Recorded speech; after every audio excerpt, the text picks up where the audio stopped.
राधा रानी कहती हैं, आप इतने बड़े संत होकर आपको लज्जा नहीं आती? मैं स्वयं ठाकुरानी किशोरी 3 बार तुम्हें पूछने आती हूं। बड़े बड़े ऋषियों के पास हम आज तक झलक नहीं दिए, जिंदगी चली गई, एक झलक न दिया उनको, और तुम कहते हो मेरा सौभाग्योदय कब होगा? क्या मेरा आना और कृष्ण का आना तुम्हारा दुर्भाग्य है? गौड़पादाचार्य की आंख में आंसू हैं। कहते हैं, किशोरी, जब तुम आती हो तो ठाकुर अकेले बैठे बैठे तुम्हारे विरह में तुम्हें याद करते हैं, और जब ठाकुर आते हैं तो तुम अकेले बैठकर विरह में याद करती हो। तुम दोनों तो एक दूसरे के विरह का आनंद ले रही हो, और मुझे बार बार दर्शन दे करके विरहानंद से तुम मुझे वंचित कर रही हो। मैं चाहता हूं कि मैं करता रहूं भजन, न तुम आओ न ठाकुर आए, बस दोनों हाथ उठाकर जंगलों में हा राधा हा कृष्ण कह के मैं दौड़ता रहूं, वृक्षों को गले लगाता रहूं और तुम्हारा विरह का आनंद लेता रहूं। याद रखना, मिलन से ज्यादा आनंद विरह में होता है। मिलने का आनंद नहीं है, विरह का आनंद है। पर विरह कब होगा? जब मिले होगे तब होगा। विरह किसको होगा? बिना मिले विरह होगा क्या? और मिले ही नहीं किसी से तो क्या विरह है तुमको? पर एक बार मिल लिए तो फिर अकबर की बेगम ताज मुमताज चली जा रही थी काबा, वृंदावन पड़ गया बीच में। पूछा अपने मंत्री से, महामंत्री से, ये कौन सी जगह है? बोला ये छोटे खुदा रहते यहां पर, ऐसा उनके मंत्री ने कहा। तो मुमताज ने कहा कि बड़े खुदा के पास जा रही हूं तो एक बार जरा छोटे खुदा को भी देख लो। अब कैसी भावुक थी वो। इतिहास के इन पन्नों को मिटा दिया गया। मैकाले की शिक्षा ला दी गई भारतवर्ष में, जिसमें न हमारी संस्कृति है, न सुगंध है मिट्टी की, न कहीं भक्ति है, न कहीं कोई उत्थान का रास्ता है। मानसिक तौर पर गुलाम बना दिए गए हैं हम। हमारी जो भी शिक्षा है वो केवल और केवल how to earn money, how to earn money, how to earn money. बस यही तुम्हारी जिंदगी है, मनी मनी मनी मनी। यहां भी आप में से जिसका मन नहीं लग रहा होगा उसका एक ही कारण होगा, आपको लगता है यहां तो कुछ इसकी चर्चा होती नहीं, लेकिन बैठे रहो। सुदामा जब वापस आए तो आके देखते हैं कि 3 लोग का जो मालिक था अब 1 लोग उसके पास रह गया और 2 लोग सुदामा को दे दिया। वो देता है पर बताकर नहीं देता।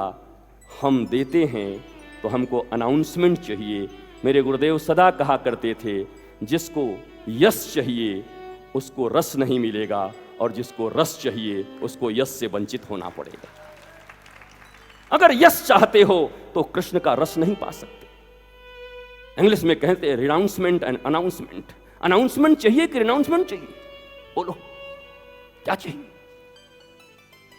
और मुझे पता है कि इस दुनिया में यश भी रस के लिए ही लिया जाता है। मेरी कितनी प्रतिष्ठा है, मैं उसका रस लेता हूं।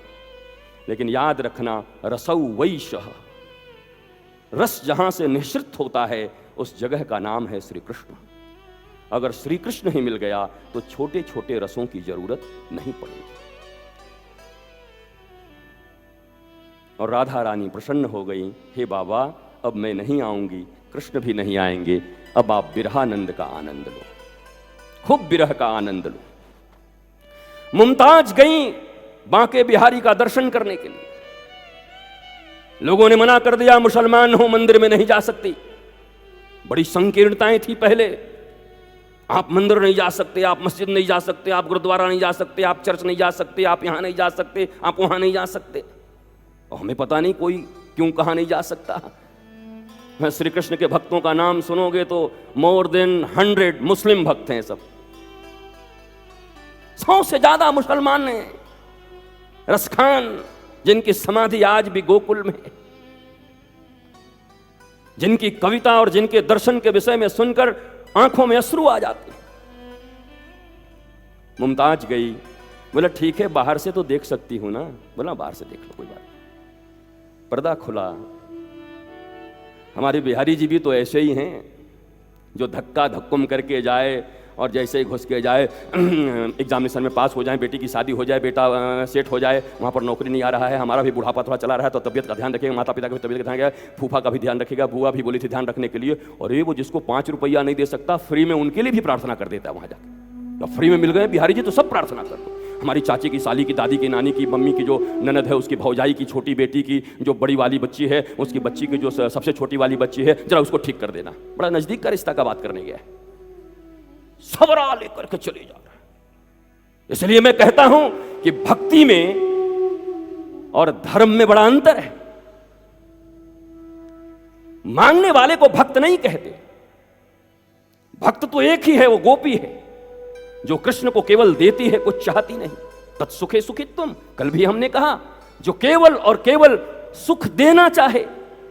भगवान जा रहे हैं मथुरा, अक्रूर लेके जा रहे हैं, गोपियां सामने आके लेट गईं, मेरे लाश के ऊपर से रथ जाएगी, ले जाओ, मेरे कन्हैया को कोई नहीं ले जा सकता।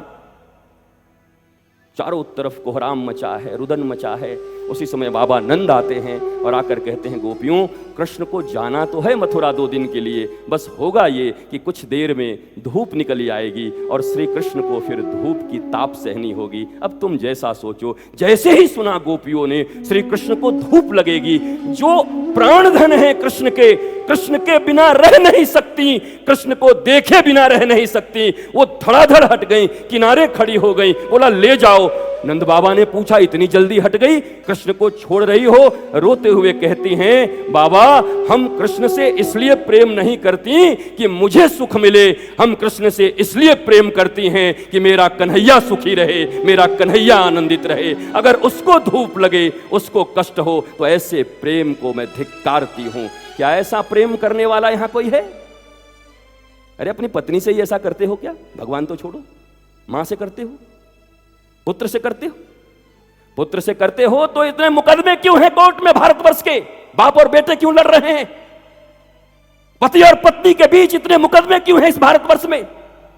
अरे एक मैया के पेट से पैदा होके सहोदर भाई बन के आए थे, एक ही आंगन में खेलते थे, क्यों मुकदमे लड़ रहे हो उनके साथ? अगर तुम्हारे भीतर ऐसा प्रेम है तो भारत का कोर्ट तो नहीं कहता कि ऐसा प्रेम भारतवर्ष में अब बचा है। बगले मत झांकिए, अंदर झांकिए, एक दूसरे को मत देखिए।